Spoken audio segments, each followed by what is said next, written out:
tilting.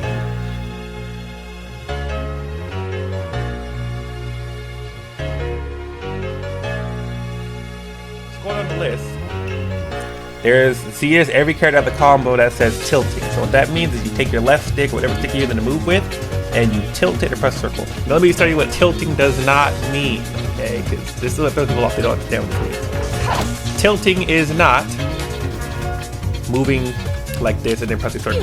That's not what that is. That is. They really should rename what tilting means because it throws people off. It's basically just a flick of your stick, right? You just see it, you can hear it. That's what tilting is. So if you just flick your stick like this in any direction, as long as you're doing this, basically, that's tilting. And if you press circle at that point, you'll do the tilt skill. That's what tilting is. Now when you do a tilt, you can't chakra dash, you can't jump, you can't do any of that stuff. So you kind of locked into the tilt. So what it means is if you miss your tilt, you're kind of open depending on your character. Generally, the best time to tilt is when you sub.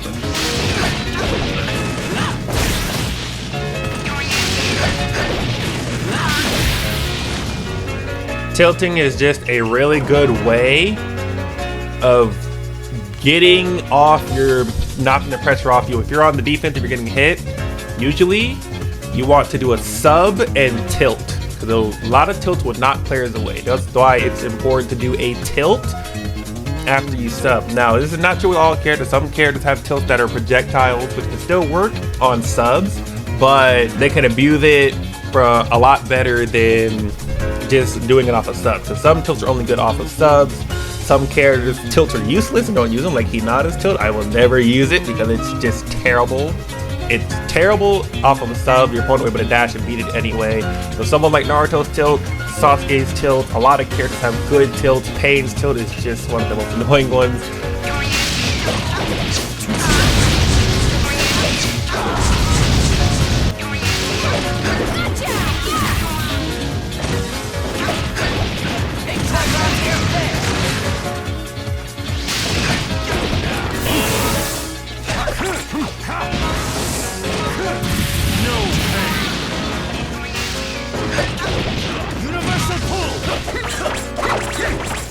Here I go.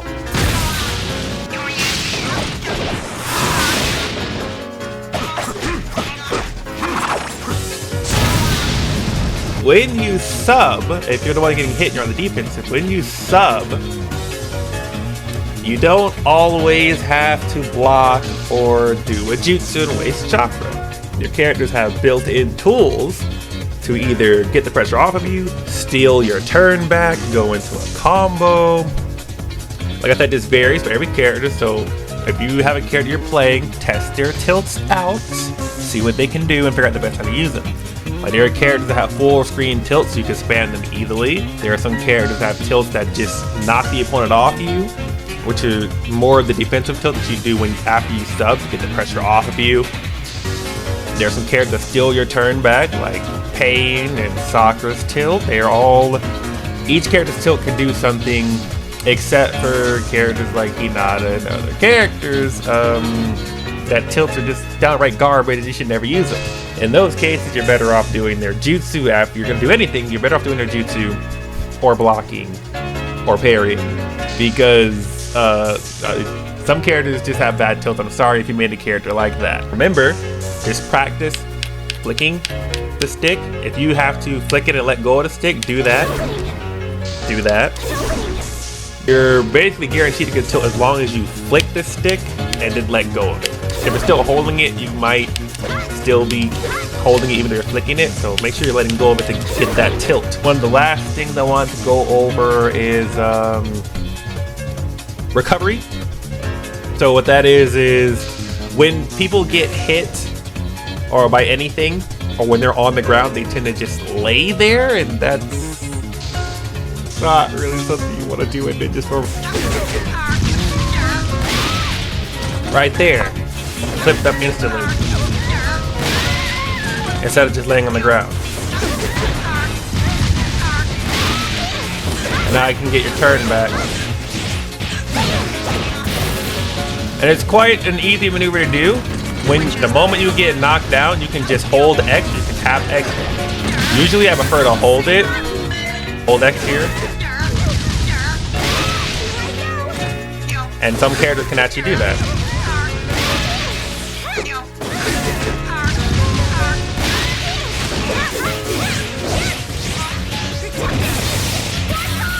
So just because you're on the ground, it doesn't mean the end of the world. And it's not just air combos you can do a recovery from, you can also do it off of jutsu. Hey there, I flipped up instantly. Unless you hit a wall, you aren't able to flip up. But if you don't hit a wall, you can kip up. You can get back up and immediately apply pressure.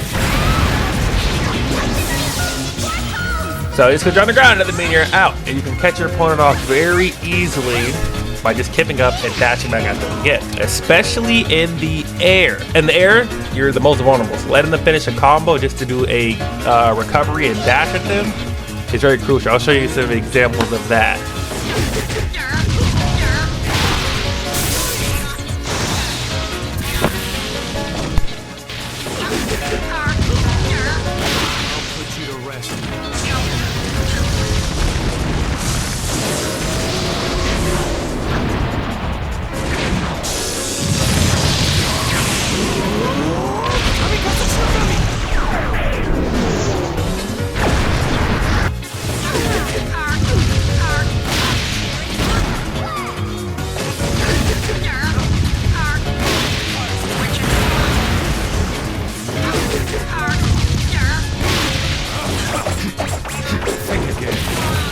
Alright, so the last thing I want to teach you guys is that stages do matter because elemental effects are a thing on this game.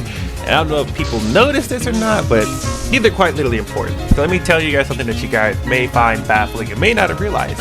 Water style jutsu, fire style jutsu, and lightning style jutsu all have special effects under certain conditions on the stage. Fire style jutsu, you guys might have noticed, like everybody and their mother uses fireball jutsu because it's such a good jutsu.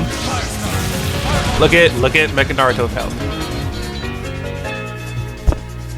And if you notice, it's going down slowly, right? That's important. When you get hit by a fire style jutsu, it applies burning or damage over time to your HP. So if you're fighting on a stage where there's land on it, you're kinda just boned if you get hit. Even if you sub it, the burning will still remain. And you're losing health over time, so it's doing more damage than it should on the initial hit. If you get knocked in the water, it will take away the burning. You can see you got its health back immediately. And you can see the smoke on them showing that the water got extinguished. So if you do a fire style jutsu and they go sliding in the water, it will not burn them. But I do believe if they if they do a recovery flip, then they'll keep the burning because they haven't slid in the water long enough. So that's one thing to keep in mind. If you're going to keep kipping up, make sure you are doing it strategically. Like if you get hit by a fireball jutsu and you roll in water, don't recovery flip. Otherwise, you'll keep the burning. So it's better to just, in that situation, just lay down.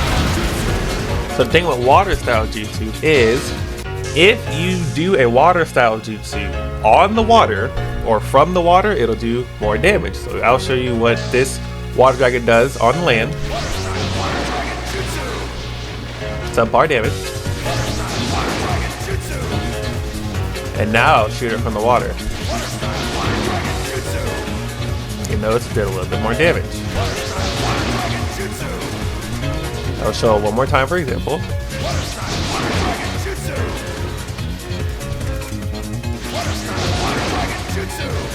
And you can see a big damage. One more time.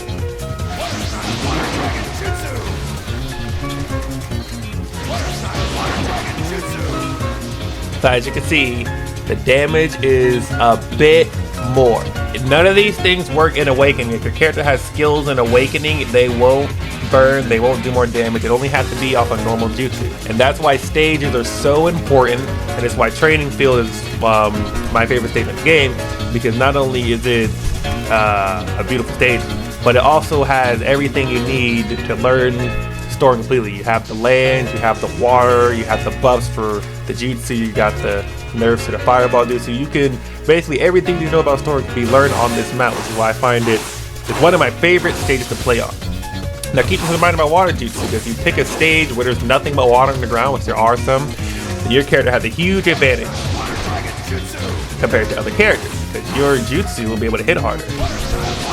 Someone like Tobirama already hits hard, so his jutsu on the water can hit really hard if it's done on the water. Keep that stuff in mind. So lightning style jutsu does more damage, and I think it has a bigger AoE if you hit it on the water. So I'll show the lightning blade on the land.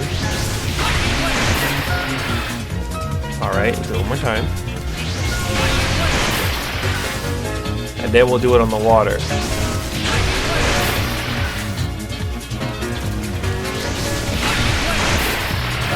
As you can see there, minimal damage buff. Then we'll try lightning cable. Huge damage compared to being on the land.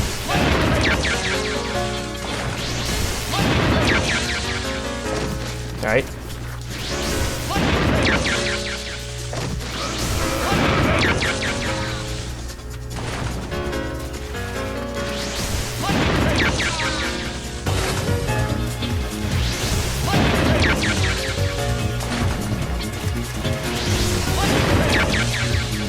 If you shoot lightning cable from the land and hit on the water, it won't really count. But if you do it on the water, it'll do more damage.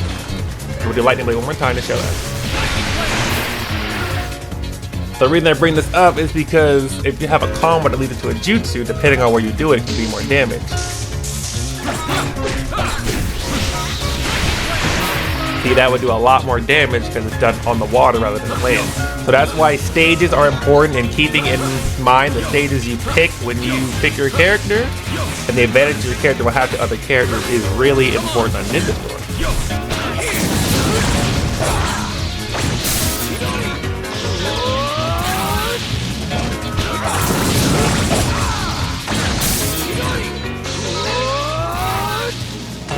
Alright everybody, so that completes the little guides and tips and tricks and everything at my disposal, everything I know to help you guys get better. I hope this helps. Please let me know. And if you make it to the end, please let me know as well.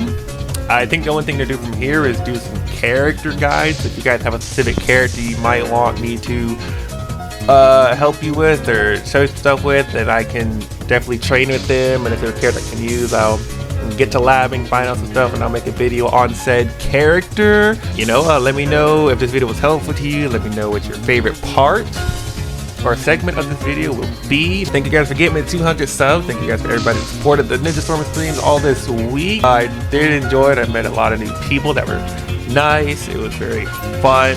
Let's scrap everything up. Make sure to practice this, watch this. I better see some of you low ranks and new players getting your win rate up. Y'all better be taking this knowledge to heart. All that matters here is I've given you the blueprint of how I've gotten so good. Just apply it. If you have any questions, please let me know in the comment section below. I will try to help. If I have to answer, I will definitely answer it. But this is all of my secrets, everything I know. And until next time, guys, peace out.